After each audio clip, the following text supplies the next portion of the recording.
Rohini sector 8 के power station में अचानक से भीषण आग लग गई। देखते ही देखते आग ने इतना विकराल रूप धारण कर लिया कि वहां एक के बाद एक कई ब्लास्ट भी हुए, जिससे आसपास के लोगों में अफरा-तफरी का माहौल बन गया। वहीं पास में ही खड़े कई वाहन और एक दुकान को आग ने अपनी चपेट में ले लिया। वहीं पास में ही चाय की दुकान चलाने वाली एक महिला ने बताया कि जैसे ही यहां आग लगी वैसे ही वो तुरंत दुकान छोड़कर भाग गई, लेकिन उसका एक दिव्यांग बेटा बैठा रह गया। कड़ी मशक्कत के बाद उसके बेटे और दुकान में रखे सिलेंडर को बाहर निकाल लिया गया, लेकिन उसकी दुकान पूरी तरह से जलकर राख हो गई। घटना के बाद महिला और उसका पूरा परिवार बेघर हो गया और खाने तक के लाले पड़ गए।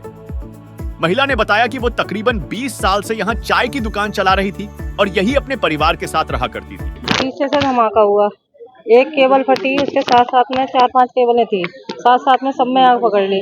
हमने, हमारा विकलांग बच्चा है 24 साल का, हमने उठाया और हम भागे। मेरे आदमी ने सिलेंडर उठाया, उसके बाद तो बस आग बढ़ती गई, हम लोग भाग। चाय की थी और हमारी 20 साल से दुकान थी। इतने लोग देखने वाले हैं, अगर कोई कह देना सिलेंडर फटा है तो आप जिस जो सी सजा देनी वो हमको दे दो, हमको कोई दिक्कत नहीं है। जिस फांसी में लटकाना वो फांसी में लटका दो। सिलेंडर ये 5:30 बजे की घटना है। हम लोग चौक तक सिलेंडर को साथ साथ लेके भाग रहे हैं, पता है। बच्चे को 1.5 घंटे बाद आई है, पुलिस वाले 1 घंटे बाद आए हैं, तब यहाँ पे पूरा सब राख हो गया, तब आए। नुकसान भाई साहब कम से कम हमारा 10-15 हजार का तो हो गया। मेरा कैश पड़ा था 5-6 हजार रुपया, बाकी 10-15 हजार का सामान ओढ़ने बिछाने का ये सब था। आप यहीं पे रहते? हाँ, यहीं पे रहते थे। आपने कॉल किया तो कितनी देर बाद प्रशासन आई और क्या कर रहे? 1.5 घंटे बाद तो कम से कम पानी की वो आई और वो पुलिस वाले आए एक मतलब आधा-पौन घंटे बाद। आपका जो घर था पूरी तरीके से जलकर राख हो गया। पूरा। आप कहाँ रह रहे हैं, क्या? अब यहीं रहते हैं भाई साहब, अंदर मम्मी का घर है, मम्मी के घर में। मौके पर मौजूद लोगों ने घटना के बारे में जानकारी देते हुए बताया कि घटना के बाद से आसपास के इलाके में बिजली की सप्लाई कट गई है और बिजली की तार पूरी तरह से जल गई है, जिसकी वजह से लोगों को काफी दिक्कतों का सामना करना पड़ रहा है। यहाँ आसपास के कई पॉकेटों जैसे कि A1, A2, A3, B4 एवं B6 में बिजली पिछले घटना के समय से ही नदारद है, जिसके कारण या तो लोग अपने अपने रिश्तेदारों के यहाँ चले गए हैं या कुछ यहीं गर्मी में रहने को मजबूर हैं। वहीं घटना की रात को बिजली न होने के कारण कई लोग अपनी अपनी गाड़ी में भी सोने को मजबूर हुए। हालांकि बिजली विभाग घटना के बाद से मौके पर मौजूद है और बिजली व्यवस्था बहाल करने के लिए लगातार काम में जुटा हुआ है। पंडित श्रीकांत चतुर्वेदी A3 का निवासी हूँ और 5 से 6 बजे के बीच में ये घटना घटी है। इस घटना मैं कह रहा हूँ, काफी लोग जो है परेशान हुए हैं। कल से बिजली नहीं है, बच्चे इतने दुखी होके और लोगों ने अपने घर से दूसरी जगह शिफ्ट किए है। जगह जगह अपने कहीं कोई रिश्तेदार के गया है, कोई होटलों में गया है, तो यहाँ लेकिन जो सीनियर सिटीजन है लगभग वो ही यहाँ रुके हुए हैं। बाकी सब जितने बच्चे थे, जवान लोग थे, वो यहाँ से चले गए हैं। गर्मी की वजह से काफी दिन से पानी की भी दिक्कत चल रही थी, यहाँ पानी नहीं आता था और कल बिजली जाने से इतनी परेशानी हुई है। बिजली पानी दोनों एक साथ चले गए हैं। लोगों को बाथरूम में भी पानी नहीं मिल रहा है। ओवरलोड तो हो सकता है क्योंकि गर्मी इतनी है।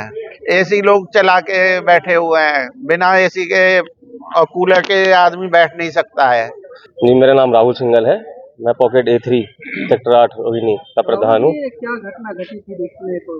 जी, कल ये शाम को 6 बजे यहाँ से ट्रांसफार्मर में, यहाँ का जो सब स्टेशन है ये सेक्टर 8 का, वहाँ पे आग लगी और आग लगने के बाद इतना भयानक हादसा था। ये कुछ ही पल में ये बहुत ज़्यादा भयानक आग हो गई और उसके बाद फायर ब्रिगेड टाइम पे ना आने पे विलम्ब की वजह से ये हादसा बहुत बड़ा हादसा में तब्दील हो गया।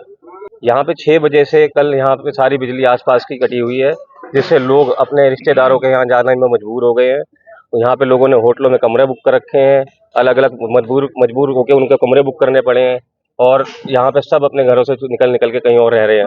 कुछ लोग गाड़ी में भी बहुत से लोग ऐसे हैं जिन्होंने गाड़ी में भी रात बिताई है अपनी। इतनी भयानक गर्मी के अंदर ये हादसा होना बहुत ही दर्दनाक चीज। यहाँ पे एक गाड़ी भी जो सामने खड़ी थी, सब स्टेशन के सामने एक गाड़ी भी आग पकड़ गई और उसके अंदर वो गाड़ी भी जल गई है।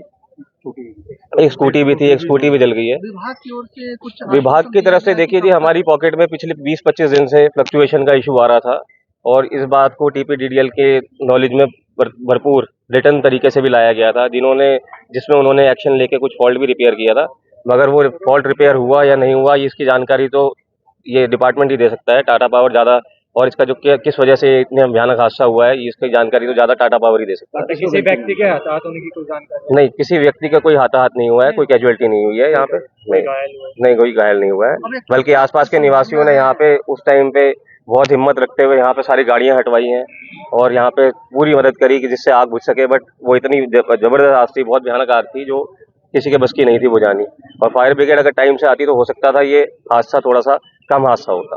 अभी जो रिपेयर वर्क चल रहा है, इन्होंने आश्वासन दिया कि कब तक क्या कुछ ठीक होगा? अभी जी इनके पास भी कोई ऐसा पुख्ता जवाब नहीं है कि ये इस टाइम तक हमको ये रिस्टोर करके दे देंगे बिजली। बस ये शाम तक कह रहे हैं कि उम्मीद है कि रिस्टोर हो जाएगी बिजली।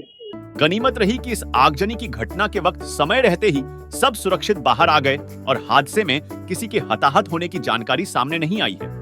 हमसे जुड़े रहने के लिए हमारे YouTube चैनल को सब्सक्राइब करें और नई वीडियो की नोटिफिकेशन के लिए बेल आइकॉन को दबाएं। अगर आप ये वीडियो Facebook पर देख रहे हैं तो लाइक जरूर करें और ज्यादा से ज्यादा शेयर करें। धन्यवाद।